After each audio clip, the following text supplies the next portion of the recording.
Bom dia, família, graça e paz, tudo bem? Avançando aqui no nosso compartilhamento de Josué capítulo 7. Se você perceber, nós estamos passando versículo a versículo, né? Não estou aprofundando o versículo, mas utilizando de todas as porções dele para que encaixar, né, nesse processo de recalcular a rota, nesse processo de santificação, nesse processo de poda e disciplina de Deus. E hoje eu quero falar aquilo que está ali a partir do versículo 16 até o 23 de Josué, capítulo 7.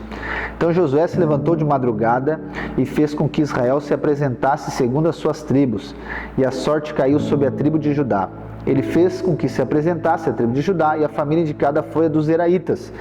Fez com que se apresentasse a família dos Zeraitas, homem por homem, e a família indicada foi a de Zabdi. E fazendo com que se apresentasse a família de Zabdi, homem por homem, o indicado foi Acã, filho de Carmi, filho de Zabdi, filho de Zerá, da tribo de Judá. Então Josué disse a Acã: meu filho, dê glória ao Senhor, Deus de Israel, e renda louvores a Ele. E conte-me agora, o que foi que você fez? Não me esconda nada. Acã respondeu a Josué: é verdade, eu pequei contra o Senhor, Deus de Israel, e fiz assim e assim. Quando vi entre o despojo uma boa capa babilônica, uns 2,5 kg de prata e uma barra de ouro pesando mais de meio quilo, cobicei essas coisas e as peguei para mim. E eis que estão escondidas na terra, no meio da minha tenda, e a prata por baixo. Então Josué enviou mensageiros que foram correndo à tenda de Acã, e eis que tudo estava escondido nela, e a prata estava por baixo. Tiraram aquelas coisas do meio da tenda e as trouxeram a Josué, e a todos os filhos de Israel as colocaram diante do Senhor. Irmãos, quero falar hoje sobre algo muito importante, né? Nesse tempo de recalcular rota, disciplina de Deus, inseridos no processo de santificação, e aqui nós estamos fazendo esse paralelo com a história de Israel. Nesse momento é necessário que você venhamos a movermos segundo a direção do Espírito, e não sermos guiados pelo nosso sentimento e entendimento. E por que eu falo isso? Porque nesse período eu e você estaremos vulneráveis emocionalmente, ok? Houve um abalo aqui, houve um fracasso, houve um erro, houve uma falha, ok? Então isso abala qualquer pessoa. E muitas vezes nesse momento dessa nossa emoção está fragilizada, nós podemos ser enganados pelo nosso inimigo em meio ao processo que Deus nos inseriu. Então nesse tempo de disciplina de Deus, né, isso não é exclusivo a esse tempo, mas esse tempo estamos mais suscetíveis a isso acontecer.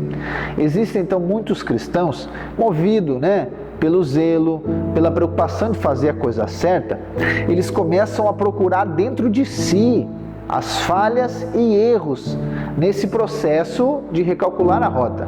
Nós chamamos isso é chamado de introspecção, ok? E qual que é o resultado disso, gente? O resultado é que eles acham muitos erros.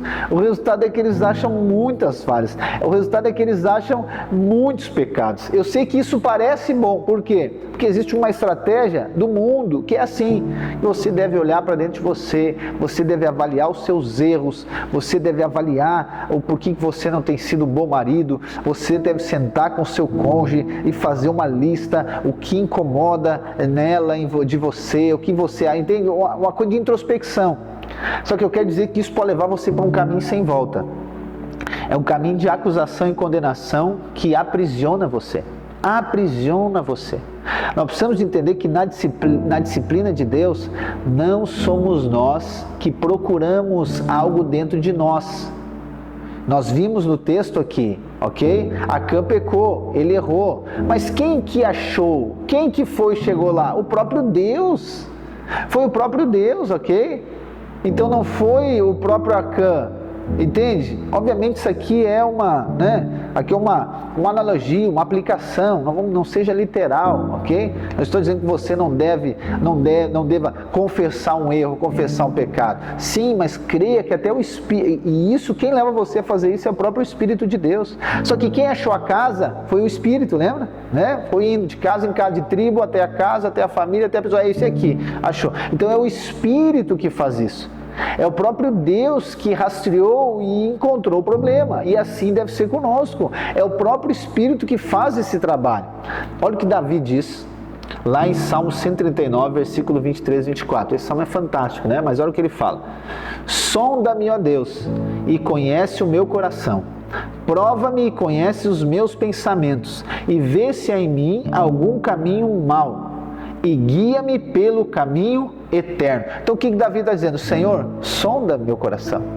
Então eu quero dizer para você, é o Espírito que deve sondar você, não é você que deve sondar a si próprio. E você sabe qual é a sonda, né? A sonda é aqueles exames, né? Ou aquele que tem uma câmera, sabe? Vai entrando lá dentro. Para que ele vai, é assim que o Espírito faz, é ele que sonda. Então Davi não fica sentado na casa dele, procurando os problemas dentro dele. Não, ele ora e pede, Espírito, sonda o meu coração. Deus, sonda o meu coração, prova, conhece, o Senhor conhece dentro de mim, sabe, vê se há algo em mim, alguma coisa mal, mostra-me, né? Na verdade ele está dizendo, mostra o que é de mal em mim, para quê? Para que eu possa consertar, para que eu possa recalcular a rota. Então não é nós que nos sondamos a nós mesmos, mas é o Espírito que nos sonda. Existem muitos cristãos, como eu falei, em nome desses erros, em nome dessa coisa de fazer a vontade de Deus, eles ficam procurando os erros dentro de si. Só que o resultado é que eles vivem de maneira insegura, então eles ficam assim, meu Deus, será que eu fiz alguma coisa errada? Né? Ou seja, é aquele marido que a esposa, né, não olhou muito para ele, meu Deus, será que eu fiz alguma coisa? O que eu fiz? Eu acho que eu fiz alguma coisa, né? Ou será que eu estou fazendo isso certo? Será que eu estou sendo um bom marido? Será que eu estou sendo um bom funcionário? E aí ele fica aqui procurando, mas eu acho que eu fiz isso errado, eu acho que eu não fiz aquilo, eu acho que eu não respondi, eu não disse que amava ela, eu acho que talvez eu cheguei 30 segundos atrasado no meu trabalho, eu acho que não. Ou seja, né, fica aqui procurando, ou seja, essa pessoa vive debaixo de acusação constante. Ela não consegue sair daqui, então ela sempre fica achando que ela errou, que ela está errando, que alguém não fez uma coisa, não comportou do jeito que talvez ela achou que deveria, então ela fica procurando. Não estou dizendo para você que você deve ser leviano em relação aos seus erros e pecados, não é isso que eu estou dizendo, não é isso. Ou você não aceitar quando o Espírito expõe o pecado diante de você, não, no caso de Acã, não é isso, não. Mas você não deve ficar procurando coisa. Não é que aquele dito popular que tem, né? Não procurar chifre em cabeça de cavalo, gente. Porque isso gera crise para cima de você. Entende? Então isso é Satanás, isso é maligno, gente. Acredite em mim, você fica procurando os seus erros. Você vai achar, é claro, isso não gera fé dentro de você. Mas, agora, quando o Espírito sonda você, ele vai expor o seu erro, ok? Ele vai expor o seu erro, pode ficar descansado, ok? Ele vai expor o seu erro. Só que esse erro está sendo exposto não para condenar você, esse erro está sendo exposto para disciplina, para ensino. Ou seja, aquele momento que aquilo que estava oculto, como foi aqui a história de Acã, estava oculto, vem à tona. Mas para quê? Para que seja removido, para que seja tirado, para que seja, né, extirpado. Deus, ele sonda e ele expõe, para que seja tirado de dentro de você, para que você seja curado. Eu sei que esse processo ele é doloroso, obviamente. Como eu falei para você, ninguém, né? Ou seja, a disciplina não é confortável. A poda, né, da árvore não é confortável, não, é corte. Mas eu creio, na verdade, com a convicção que a palavra de Deus diz que isso que vai gerar crescimento e amadurecimento na nossa vida, né? E outro aspecto aqui que confunde-nos muitas vezes nesse período é que quando nós sondamos a nós mesmos, o que vai acontecer? Vai gerar um sentimento que é tristeza, ok? Tristeza, você ficar triste, você achou o seu erro, tristeza. Só que quando Deus sonda o nosso coração, expõe o nosso erro, o que vai acontecer também? Tristeza também. Então muitas pessoas ficam aqui confusas, tá, mas só um pouquinho. Parece que é a mesma coisa. Exatamente, parece, mas não é a mesma coisa. Por quê? Porque a tristeza que é gerada quando você sonda o seu coração, ok, você está sendo aqui, né, influenciado por Satanás, para você olhar para dentro de você. Não é Deus que faz isso, Satanás que faz isso. Quando você é influenciado dessa maneira, você sonda o seu coração, vê o seu erro, gera tristeza. Só que por trás de tudo isso está o quê? Está a condenação de Satanás. Essa condenação, aqui que é o fantástico, essa condenação, essa tristeza não vai conduzir você ao arrependimento, não vai. O máximo que vai acontecer é remorso, o máximo. E remorso, ninguém é transformado por causa de remorso, acredite em mim. E no final disso ainda, isso vai gerar a morte espiritual. Morte espiritual. Mas a tristeza que é gerada por Deus em expor nosso erro, essa vai gerar arrependimento, transformação e vida no final de tudo. Olha que o apóstolo Paulo diz lá em 2 Coríntios capítulo 7, versículo 8. Porque, mesmo que eu tenha entristecido vocês com a minha carta, não me arrependo, embora já tenha me arrependido, pois vi que aquela carta os deixou tristes, ainda que por breve tempo.